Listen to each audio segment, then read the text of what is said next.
If you live in New York, you're probably one of those people who thinks buying is an unrealistic goal and maybe you just have commitment issues. That's okay. I'm not here to knock it. But if you think renting is giving you freedom, what if I told you it's robbing you of your future?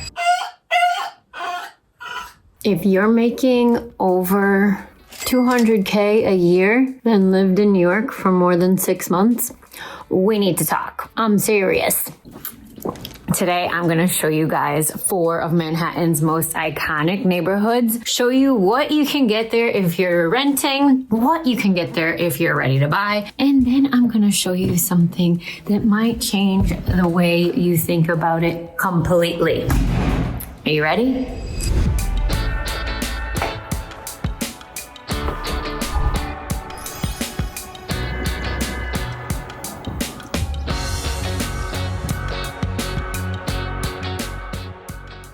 Okay, let's start with Tribeca, because if you've ever dreamed of living downtown with celebrities as neighbors in a sky-high lofted ceiling, this is it, honey. And it comes at a cost, obviously. The average rent here for a 1-bedroom is $7,000 a month. The 2-bedroom is gonna be close to 11 and a half. So price to pay to live all the way downtown, but it's pretty. And let's talk about buying here, because if you are making around $250K a year and you want to purchase in Tribeca, it's kinda better to go with renting in this neighborhood, because the average price point here in Tribeca is around $3 million. And we're looking for something between $900K and $1.3 million. All right, let's dive a little deeper into what rent would get you in Tribeca and what it would look like if you were to buy in Tribeca in the same building. We're gonna take a look at StreetEasy.com. Okay, if you are familiar with StreetEasy, it's the best website. It's our own Zillow here in New York, and it's completely free for public use. So I highly recommend checking it out if you're not already familiar. Let's take a look at 450 Washington Street, which is in Tribeca. So this is what you would get for a rental here. It's 670 square feet. It's about $179 per square foot. You get a 1-bed and a 1-bath there. So you're getting plenty of space. That is a lot of space for this area. Downtown has a gym, has a nice lounge area and business meeting area if you wanted to have a conference or, you know, get together. And there's quite a few amenities here. Looks like they have a roof deck. So definitely a nice luxury building. You can definitely get quite a bit here. We have central air, dishwasher, washer, dryer, hardwood floors, a city view, a doorman, concierge, laundry and building, live-in super, package room. You can read through that. For $10,000, that's what it gets you. Now let's look at what we would have for a purchase. If you want to purchase in the same building, it's a little more expensive, obviously. This is out of our price range. At 1.3 was our max purchase price. So 1.5, it just went into contract a couple days ago here in the same building. So this is also a 1-bed and 1-bath. Doesn't list the square footage. A lot of condo co-ops. This is called a condo-op, meaning it's basically a co-op, but it has a little bit more flexibility like a condo. That's going to give you, they don't always list the square footage. If you want, you can take this floor plan, little hack, realtor hack, put it right into ChatGPT and ask for the square footage. Usually it will give you that square footage. So for 1.5 million, you can live here. It's going to give us a calculation on the purchase price, what you would get if you do down payment of 20%, 30-year mortgage with a 6.625 interest rate. The mortgage amount is gonna be 1.2, and your payment each month is going to be almost exactly the same as that rental, but you're getting it paid back to you, honey. So you do the math. If you're gonna be paying $10,000, wouldn't you want it to go back in your pocket to an extent rather than paying someone else and never seeing that money again? Your decision. Let's look at the next one.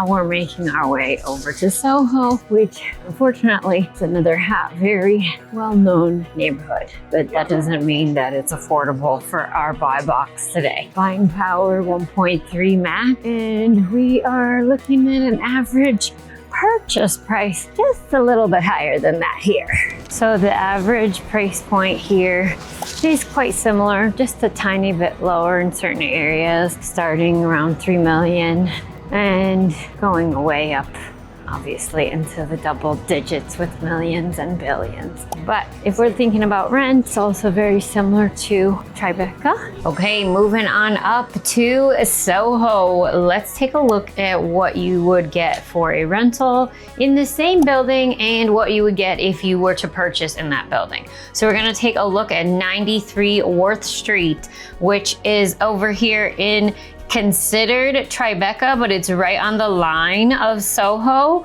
So it's still, we're gonna call it SoHo. You can see they're very close together. SoHo's right here, south of Houston. So anything right there, we're gonna make sure that that's considered SoHo. There's a spine line.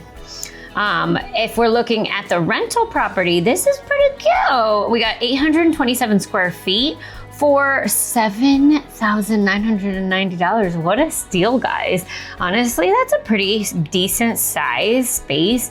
Looks pretty luxurious. Got a great amount of amenities here. So 1-bedroom loft, you're getting quite a bit here with all the features that we would have in that same area in Tribeca, but for $2,000 a month less. What a steal. Now let's look at what we will get for our purchase. If we're looking for this building, what we would get in a 1-bedroom, 1-bath, it is a lot smaller as far as the square footage versus the rental. So that's 827 square feet with this 564. Let's look at the floor plan. Looks a little bit smaller in the bedroom. Maybe you're getting better lighting, but this is a beautiful building and great location. So definitely in our price point as far as buying, you do have the very similar purchase price. I mean monthly payment versus what you would be paying if you're paying rent. This is only requiring 10% down. If you were able to put 20% down, your payment is even lower, obviously, at $7,000 and sorry, I'm not able to pull it up on my screen, but if I change this to 20%, that brings our payment down to almost $7,000 even. So definitely good to look into, and condos are always what I advise people, especially if you're planning on keeping it long-term and using it as an investment property. You can rent it out to others after you move out. When you work with a co-op, a lot of times that's not as easily accessible. So a lot of times they're gonna have strict guidelines on your ability or inability to rent out the unit after you move out. All right, that's it for SoHo. Let's keep it moving. Staying on the west side all day today. We have another video for the east side, but these are the hot neighborhoods on my side of town, which is the west side, best side. I'm a little biased. I bet you can guess where we're headed next.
Okay, we've made it to one of my favorite neighborhoods where I first moved when I came back to the city before I bought my place.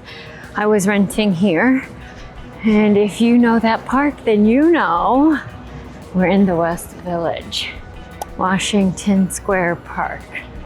Beautiful day. All the trees are completely back with their leaves and it's so nice out here. It's just gorgeous. I actually missed all of the spring blossoms because I was out of the city, sadly. But now that I'm back, it's nice to feel like it's already summer vibes back in May.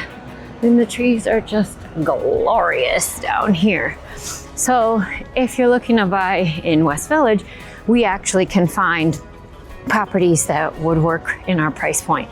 So again, we're looking for somebody who makes around $250K and would be able to afford something between $900 to $1.3 million.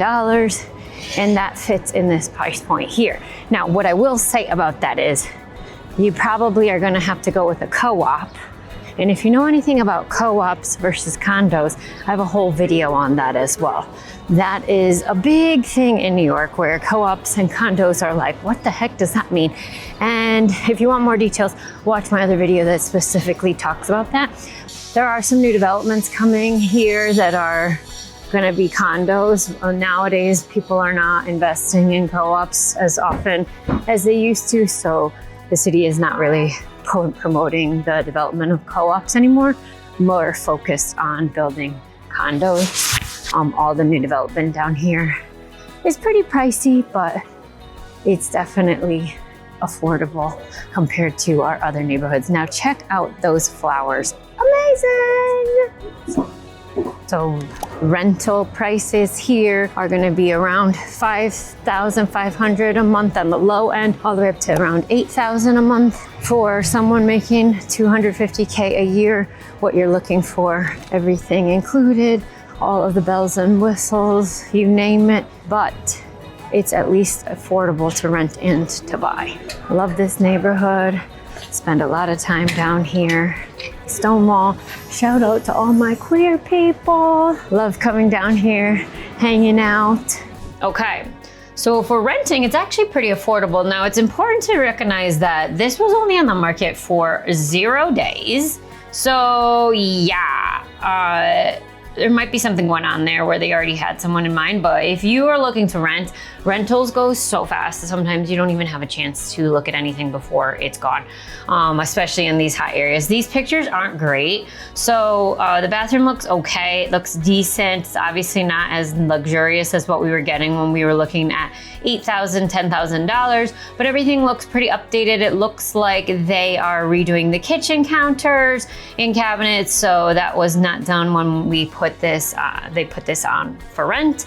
New renovations. So I looked in to see if there was any other of unavailable units. And this is what you get when you're working with me. I can kind of do a little bit more deep diving into what's available and what's not, and be able to show you what has rented in the past couple of months here and maybe see if there's any better pictures to show. Not much different here, but that's a good, there's a lot that we could sift through. I'm not gonna really get into it today because I wanna focus on purchase as well. So for a similar price, you can get in the same building. 85 and 87 Barrow Street are actually same building somehow, just different addresses. So for $885,000, you are able to get an updated, renovated unit as well. Again, put this right into ChatGPT. It will give us the square footage, and we have a co-op here. So like I said, a lot of times, co-ops are the inventory that's available on the west side, specifically in the West Village. Those are gonna be coming on the market more often than not because there's a lot more restrictions around renting them. So what do you need to do if you're moving out of the co-op? You're probably gonna have to sell it. You're not gonna be able to continue to continue to rent it to someone. You can usually for around 3 to 5 years, but sometimes they say you can't rent it at all. So super cute unit, right in the great part of West Village, and very close to SoHo, so not far away from where we just were. I was able to walk from here, and it's got some pictures on here of what the unit looks like. Let's look at down payment and purchase price. So for 20% down, that's $177,000. You're going to be looking at a similar price of a monthly cost around $500 to $5,500, which is comparable to what you would be paying if you were renting in this unit.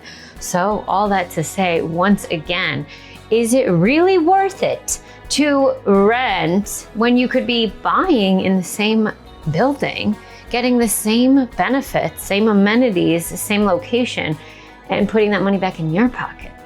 You be the judge, honey. Whew. Give me some water. It is hot out there today. It's the middle of May and it's already 94 degrees in Manhattan. Crazy. Had to come home, get some water, and take a little break. So splitting this into two parts, we're gonna stay tuned for part 2, where I go a little bit higher up the west side of Manhattan and show you some other neighborhoods that are even more affordable. Stay tuned for part 2. If you thrive on ambition, hustle, and heart, then this city was made for you. If you're not sure where to get started as far as moving here, I'm your girl. Hit me up. I love to help people. I would love to be that person to go to when you decide to make that move. You want it, you got it, honey. See you on the next one.